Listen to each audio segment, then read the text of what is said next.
emplois.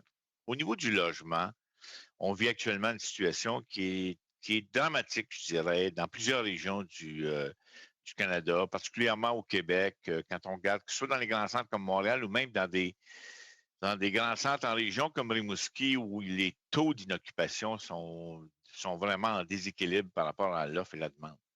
Dans votre récent budget, vous avez quand même pris certaines mesures afin de faire face à ce problème. Je pense notamment à la taxe sur les propriétés non résidents. Maintenant, avec l'entente Canada-Québec, quand on regarde le problème du logement social, on aurait au mieux pour le Québec 272 millions sur 10 ans pour développer de nouveaux logements sociaux.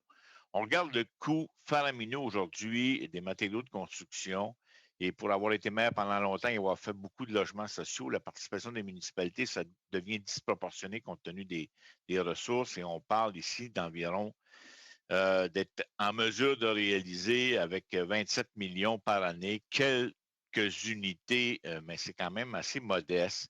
On est loin des années 80 où Ottawa finançait 7 000 logements sociaux uniquement par année uniquement pour le Québec et 30 000 à l'échelle canadienne.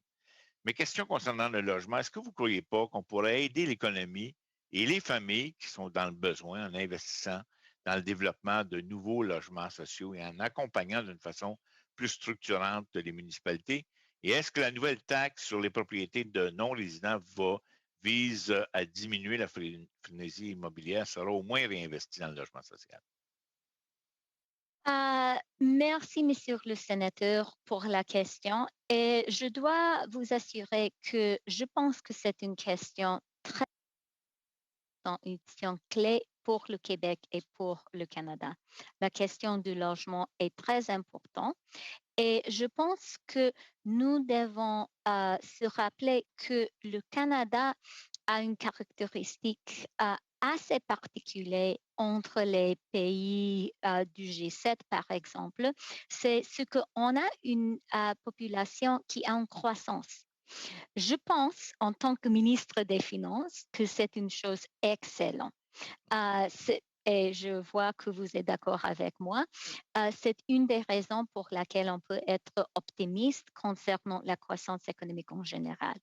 Mais en ayant une population croissante, on doit construire et construire et construire chaque année du logement. Vous avez déjà mentionné la mesure du taxe. C'est une mesure importante parce qu'on ne veut pas avoir de spéculation dans le logement. Le logement doit être pour créer des maisons pour des familles canadiennes, des familles québécoises. Le logement, ça ne doit pas être une chose pour les spéculateurs. Et le taxe est une des mesures qu'on a prises pour ça. Mais en général, je suis d'accord avec vous, on doit construire plus de logements. Dans le budget, on a 2,5 milliards de dollars pour la construction du logement. Mais je suis d'accord avec vous qu'on doit continuer. Vous avez aussi mentionné les municipalités et je veux aussi souligner qu'en mars, on a aussi annoncé qu'on va donner aux municipalités 2,2 milliards de dollars pour les projets capitaux et ça peut inclure évidemment du logement.